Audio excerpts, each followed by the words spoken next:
हमारी संस्कृति, हमारे संस्कार सदा रहे हमारे साथ। भारत के महान ग्रंथों और काव्यों का संपूर्ण संकलन। सब्सक्राइब करें तिलक। कई तरीके की एलईडी लाइट्स आपके घर और ऑफिस के लिए। GR LED lights, make India bright.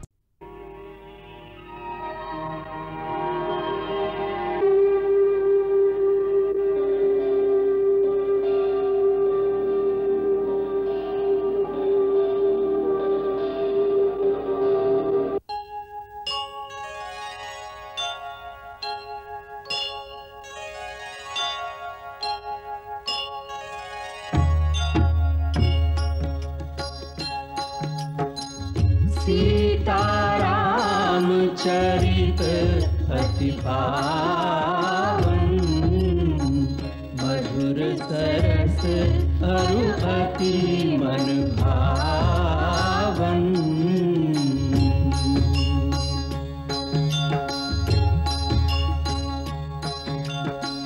पुनि पुनि कितने हो सुने सुनाए, की प्यास बुझत न बुझाए।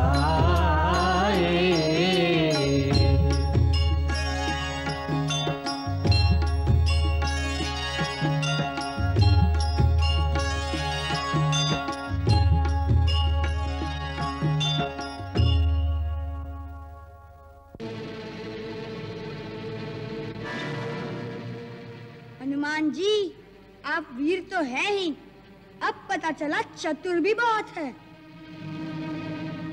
ऐसी मधुर मधुर बातों के मोह जाल में फंसाकर आप हमें अपने राजा के पास ले जाकर अपनी सफलता का प्रमाण भी देना चाहते हैं और हमें बंदी बनाकर दंड भी दिलाना चाहते हैं। हम इन बातों के जाल में आने वाले नहीं। भैया, सीधा सीधा कहो ना कि हमने महाराज राम की चुनौती पढ़ के घोड़ा पकड़ा है। उन्हें कहो कि स्वयं आए, हमसे युद्ध करके या तो घोड़ा ले जाए या हार मानकर चुनौती वापस ले ले।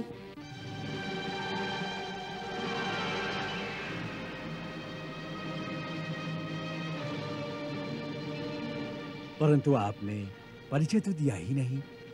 वहां जाकर क्या कहेंगे कि उन्हें किसने बुलाया है? माता पिता का नाम क्या है? रहते कहाँ हैं? हनुमान जी, यहाँ कोई हमारी शादी विवाह की बात तो चल नहीं रही जो हम अपने कुल और गोत्र का भकान करें। यहाँ युद्ध की बातें हैं। यहाँ प्रश्न भी बाण ही करेंगे और उत्तर भी बाण ही देंगे।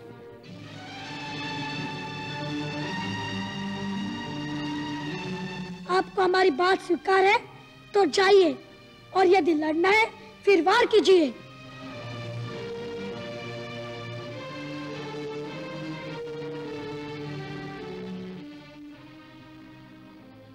आप अपनी बालहट से क्यों हमें विवश करते हैं धनुष उठाने पर? आपकी सुकुमार अवस्था देखकर हमारा मन नहीं करता बाण चलाने को। जहाँ अस्त्र न उठ सके वहाँ पराजय स्वीकार कर लेना ही उत्तम है। पराजय? पराजय का शब्द रघुकुल की गाथा में नहीं आता, मूढ़ बालक। वो शत्रुघ्न और लक्ष्मण जी रघुकुल के ही है ना, जो पराजित होकर कई शिविर में मूर्छित पड़े होंगे। उसी रघुकुल का अहंकार है आपको।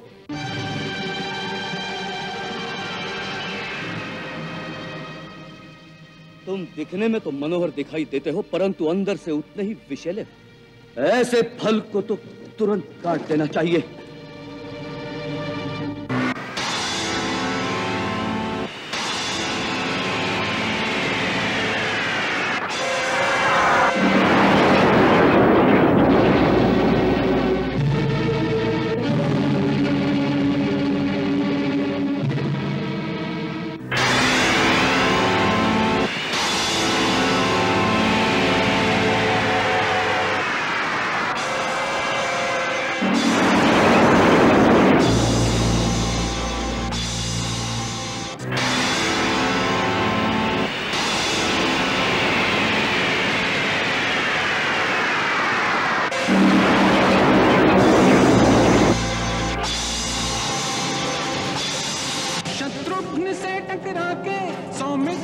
चकरा के लव कुश भरत के साथ अब संग्राम करते हैं। बाणों की वर्षा वर्षा युद्ध में अविराम करते हैं, बाणों की वर्षा युद्ध में अविराम करते हैं।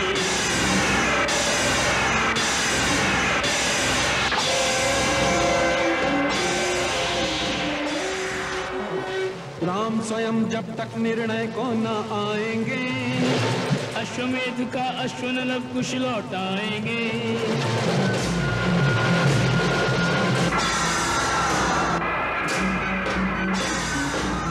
हार गया जो भी इनसे लड़ा, सीता के जायों में है साहस बड़ा, सीता के जायों में है साहस बड़ा।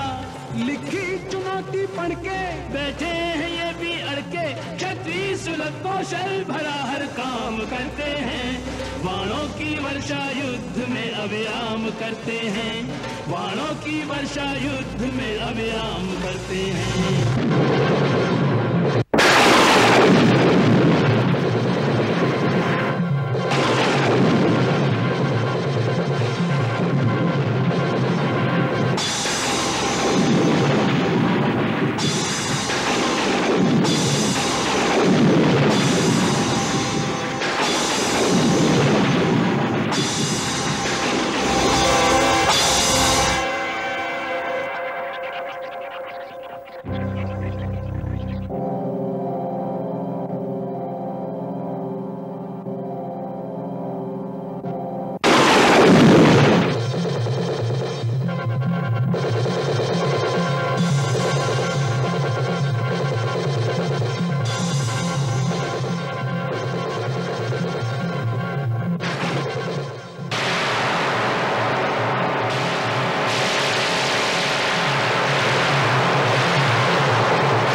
नहीं, ये सत्य नहीं हो सकता।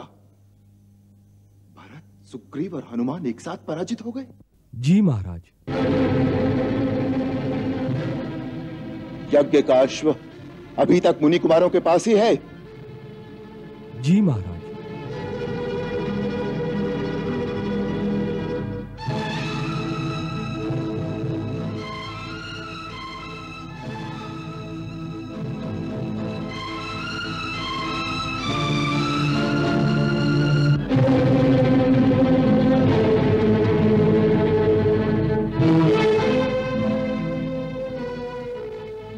मेरा जाना आवश्यक है। वन देवी से कहना कि मैं शाम तक लौट आऊंगा। लो भैया, मैं भोजन ले आया।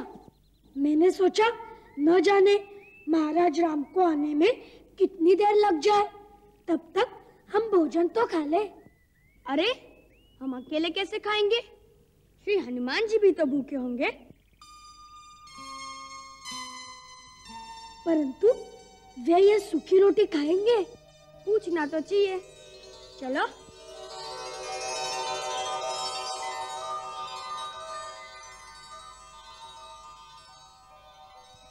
हे महावीर हनुमान, आप तो महाराज सुग्रीव के महामंत्री हैं।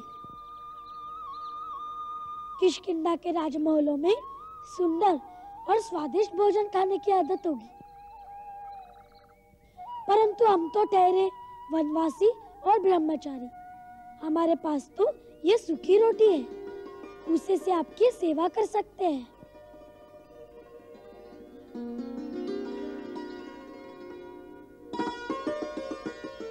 भाई, सेवक के लिए तो स्वामी की दी हुई रूखी सूखी रोटी भी अमृत समान है। परंतु आप सेवक और हम स्वामी कैसे हो गए? देखो, जो युद्ध में हार जाए उसे तो दूसरे का सेवक ही बनना पड़ता है। नहीं भैया, हमें तो किसी भी सेवक की आवश्यकता नहीं। हमारे गुरुदेव ने रामायण में लिखा है कि आप श्री राम के अनन्य सेवक हैं, तो आप उनके ही सेवक रहिए। ओहो, तो आपके गुरुदेव ने रामायण लिखी है? हाँ, उसमें श्री राम का जीवन चरित्र लिखा है। आपकी कथा भी उसमें आती है। अच्छा। हाँ, आपकी अनन्य भक्ति और सेवा के कारण हमें आपका चरित्र बहुत अच्छा लगा।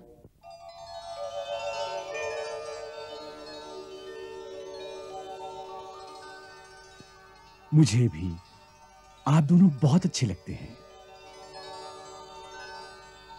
लगता है जैसे आप भी रामायण के ही कोई पात्र हो, जैसे श्री राम के ही कोई अपने हो। हनुमान जी, ये मंत्रियों वाली राजनीति युद्ध में ना चलाइए। लीजिए, भोजन कीजिए। परंतु भैया, ये खाएंगे कैसे? इन्हें तो हमें खिलाना पड़ेगा।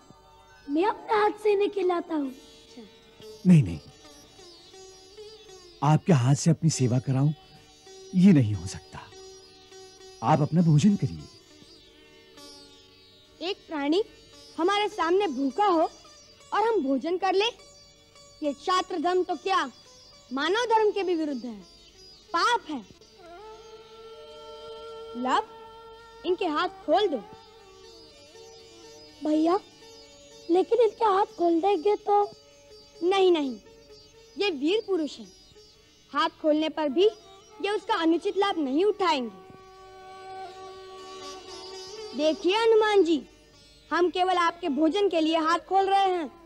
हमें वचन दीजिए कि आपके हाथ खोलने पर भी आप चुपचाप हमारे बंदी बनकर यहाँ बैठे रहेंगे।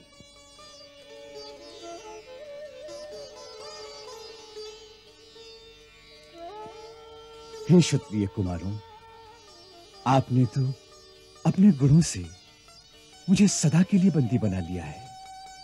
मैं आपके माता पिता को प्रणाम करता हूं।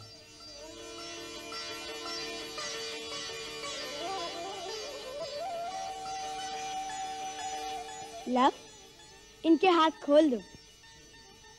अच्छा भैया।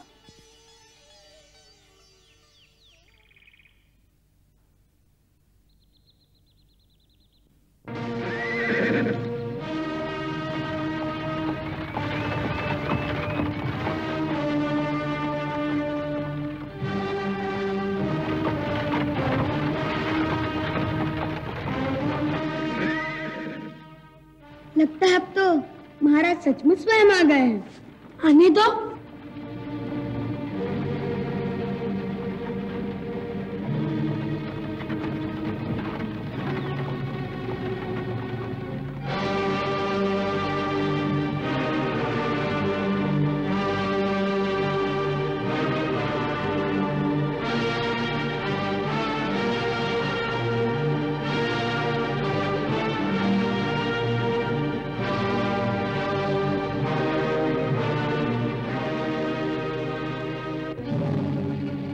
हमारी सेना की ये दशा। वीरभद्र, विश्वास नहीं होता कि केवल 2 छोटे मुनि कुमारों ने अयोध्या की चतुरंगिनी सेना का यह हाल कर दिया है। परंतु ये सत्य है महाराज। बड़े अचरज की बात है। ये कोई साधारण मानव नहीं कर सकता। महाराज, मुझे तो वो साधारण भी नहीं लगते और मानव भी नहीं लगते। मुझे तो वो 2 छोटे छोटे देवता लगते हैं जिन्हें देखकर प्रणाम करने को मन होता है। अवश्य कुछ ऐसा ही हो सकता है, अन्यथा लक्ष्मण, भरत, हनुमान और सुग्रीव जैसे वीर इस प्रकार धराशायी न हो जाते। ये सारी बातें सुनकर हम भी उनके दर्शनों को लालायित हो रहे हैं।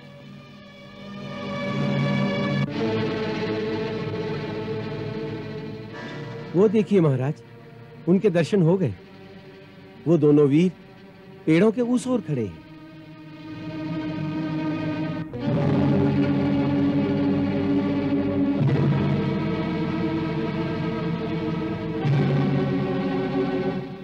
भैया तैयार रहो, कहीं महाराज राम अचानक पीछे से आक्रमण न कर दे। इतनी देर तक सामने क्यों नहीं आए? नहीं लव, मेरे विचार में वो ऐसा कभी नहीं कर सकते। वो वीर है और वीर पुरुष कभी छुप के वार नहीं करते। धन्य हो, एक सच्चा वीर ही दूसरे वीर का आदर कर सकता है। हनुमान,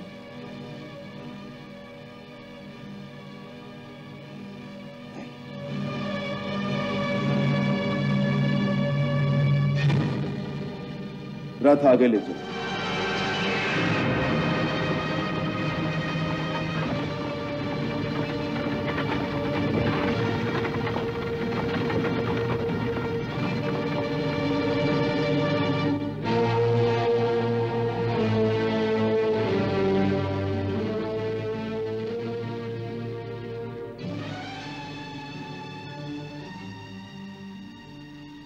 हनुमान, ये क्या?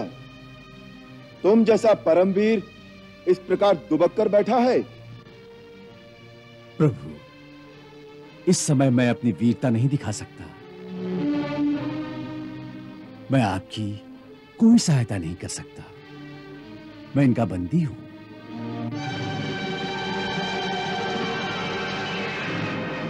ये तो इन्होंने दया करके मेरे हाथ पांव खोल दिए। मैंने इन्हें वचन दिया है कि मैं अपने खुले हाथों का प्रयोग केवल भोजन के लिए ही करूंगा। आप मुझे क्षमा कीजिए प्रभु।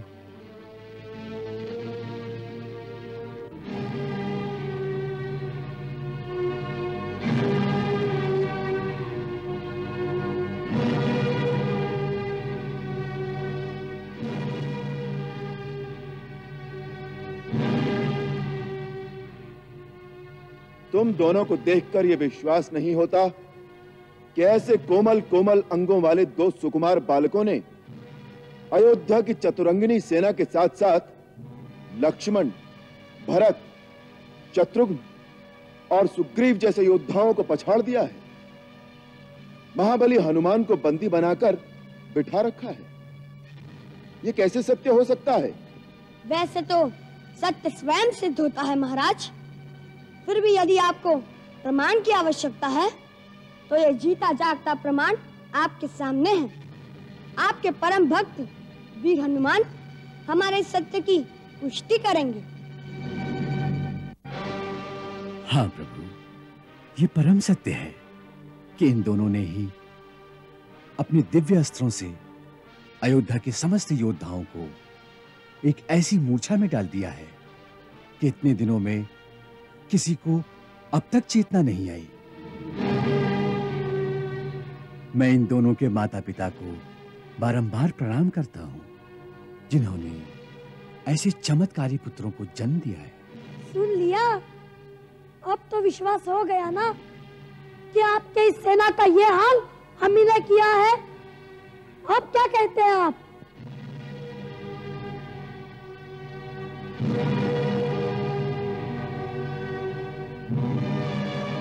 ये अश्वमेध यज्ञ का घोड़ा हमारे राज्य की चतुर्दिश वृद्धि का प्रतीक है। तुम कोई राजा या राजकुमार तो नहीं हो कि तुम्हें हमारी राज्य वृद्धि से ईर्ष्या हो। फिर तुमने किस लोभ से हमारे इस घोड़े को पकड़ा है? ना हमें कोई लोभ है, ना हमें किसी राज्य की लालसा है, ना हमें आपकी राज वृद्धि से ईर्ष्या है। हमने तो इस घोड़े के मस्तक पर लिखी हुई चुनौती को पढ़कर इसे पकड़ा है। परंतु क्यों? तुम्हारा इस चुनौती से क्या संबंध? क्योंकि इस चुनौती में अहंकार की गंध है। उससे ऐसा लगता है कि आप यह समझते हैं कि सारे संसार में आपके सिवा ना तो कोई क्षत्रिय है न वीर, और क्योंकि हम क्षत्रिय हैं, इस चुनौती का उत्तर देना हमारा धर्म हो जाता है। महाराज राम, आप क्षत्रिय धर्म को जानते ही होंगे। यदि कोई क्षत्रिय युद्ध की चुनौती सुनकर पीठ दिखाकर भाग जाए तो समझो ना तो उसने अपने माँ के दूध का ऋण चुकाया और ना अपने पिता के नाम की लाज रखी। कौन है तुम्हारे पिता? यदि हमसे जीत लेंगे तो उनके पास जाइएगा। अभी से उनका पता पूछने की क्या आवश्यकता है? पहले हमसे युद्ध करिए, हमसे।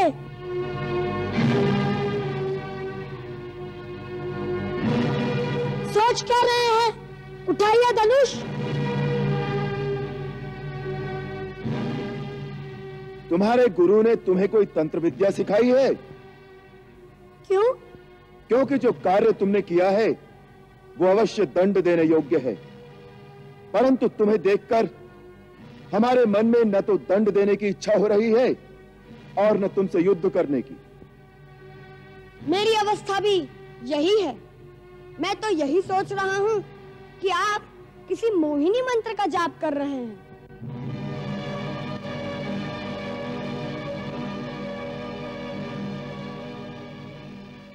ये विधाता की विधि कैसी है कि दोनों ओर से धनुष उठाना कठिन हो गया है। मंगल हारी जब हो सुदशरथ अजिर बिहारी।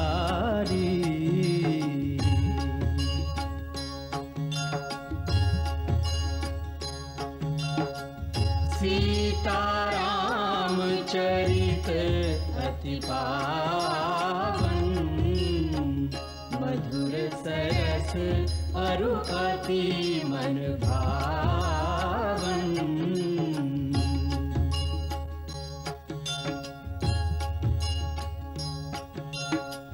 पुनि पुनि कितने हो सुने सुनाए, हिय की प्यास बुझत न बुझाए।